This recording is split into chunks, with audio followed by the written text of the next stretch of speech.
With me today, we're gonna have a good time. You've convinced me. I'm ready to switch my account. Oh my gosh. Specific answer. They're learning quick. Can we Google it? Whatever. Okay. He's a quick study. There's so many words I want to say. Be careful. It is a love story. You bet it is. Fair. I wasn't done. Ask the questions that you think are silly. Thank you for joining. Bye. I'm John Garber with Yellow Jacket Athletics, and it's time to take a lap, sponsored by National Bank of Commerce. This week we're joined by MyKenzie Leccia, the Yellow Jacket women's basketball and softball teams. Ready to go? Yes, I am. Let's do it.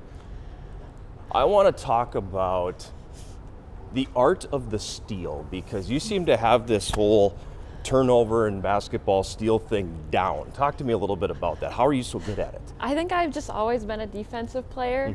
My dad really emphasized the hustle, as he was my coach since like 4th grade. Okay. And I never was a scorer, and that was the only way I contributed. So I'd say defense is pretty important.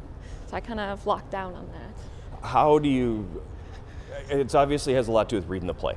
Yeah. So what are the cues that you pick up on over the course of a game that makes you go, okay, there's a steal coming here and I'm going to get it? If the person with the ball has the head down, or I just look at how they dribble and how comfortable they look with the ball. If they're not as comfortable, I'll be like more up on them. Okay. But if they're like an Elise who gets around everyone, right, I'll be back. I won't go for that little tip steal. Got it. Yeah. And then softball-wise, I mean, I had a chance to watch a little bit last year, and you're diving around in the outfield and making these running and diving catches. Again, reading the play?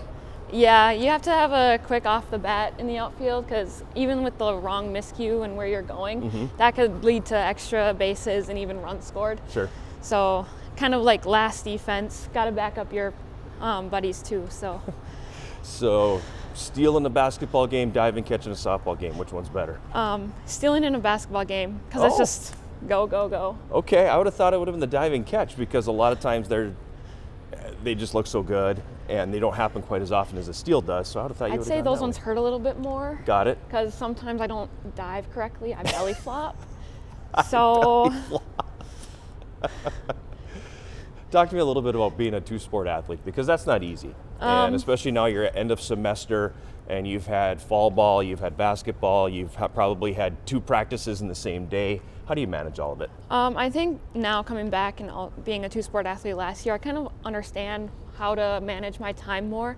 Last year it was like a lot of, oh my gosh, I have to do this, and then I also have to get this homework done. Right. But this year it's more of like, okay, I'm in this season, I'm focusing on this, my priority, and it just makes it a whole lot easier, I guess, just coming back from playing 2 sports already. You're from Somerset, Wisconsin? Yeah. Okay, tell me something that people might not know about Somerset, Wisconsin.